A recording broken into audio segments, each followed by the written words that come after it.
सबसे बड़ी समस्या ये है कि इस देश की न्यायपालिका स्वतंत्र नहीं है।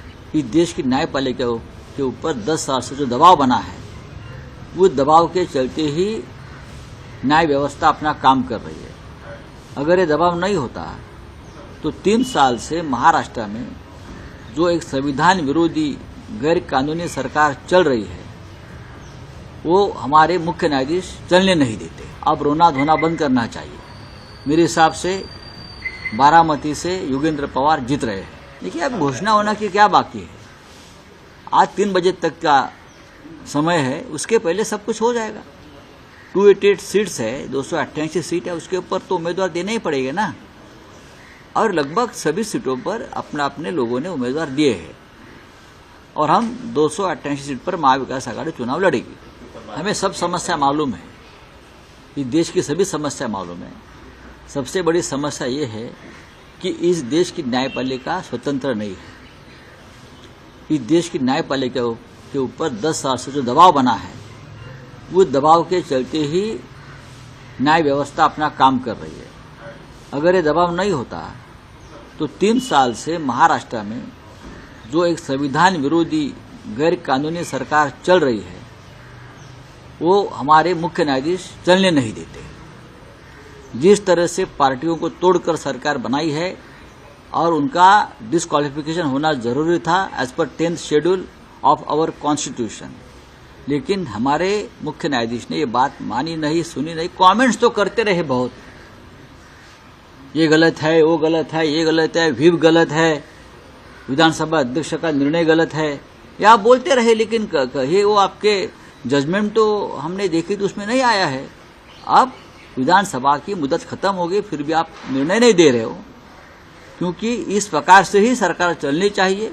ये नरेंद्र मोदी जी और अमित शाह जी की इच्छा थी और इस इच्छा के मुताबिक सर्वोच्च न्यायालय ने काम किया। तो आप ज्ञान देने की बात भूल जाइए। हमको, हमारे पास भी ज्ञान है संविधान का। देखिए, ये चुनाव है, आपकी पत्नी हार गई है, उसके बाद आपको ये विचार आपके दिमाग में आया है। अब चुनाव होता है तो चुनाव में आपको सामना करना पड़ेगा। अब रोना धोना बंद करना चाहिए।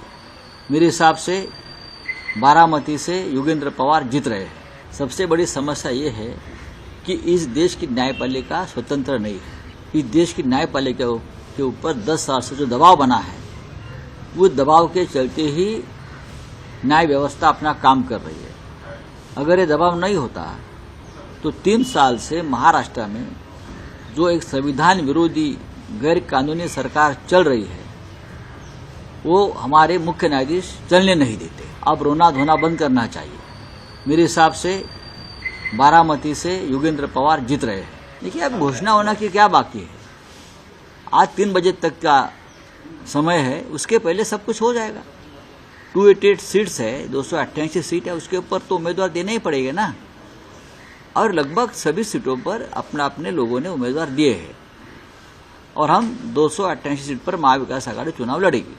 हमें सब समस्या मालूम है, इस देश की सभी समस्या मालूम है। सबसे बड़ी समस्या ये है कि इस देश की न्यायपालिका स्वतंत्र नहीं है। इस देश की न्यायपालिका के ऊपर 10 साल से जो दबाव बना है, वो दबाव के चलते ही न्याय व्यवस्था अपना काम कर रही है। अगर ये दबाव नहीं होता तो 3 साल से महाराष्ट्र में जो एक संविधान विरोधी गैर कानूनी सरकार चल रही है, वो हमारे मुख्य न्यायाधीश चलने नहीं देते।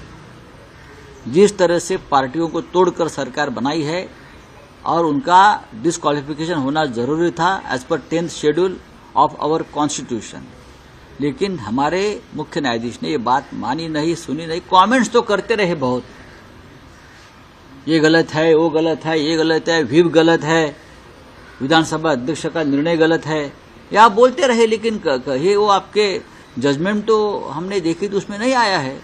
अब विधानसभा की मुदत खत्म हो गई, फिर भी आप निर्णय नहीं दे रहे हो, क्योंकि इस प्रकार से ही सरकार चलनी चाहिए।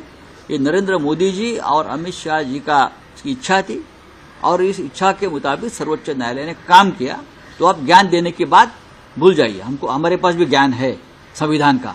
देखिए, ये चुनाव है, आपकी पत्नी हार गई है, उसके बाद आपको ये विचार आपके दिमाग में आया है। अब चुनाव होता है तो चुनाव में आपको सामना करना पड़ेगा। अब रोना धोना बंद करना चाहिए।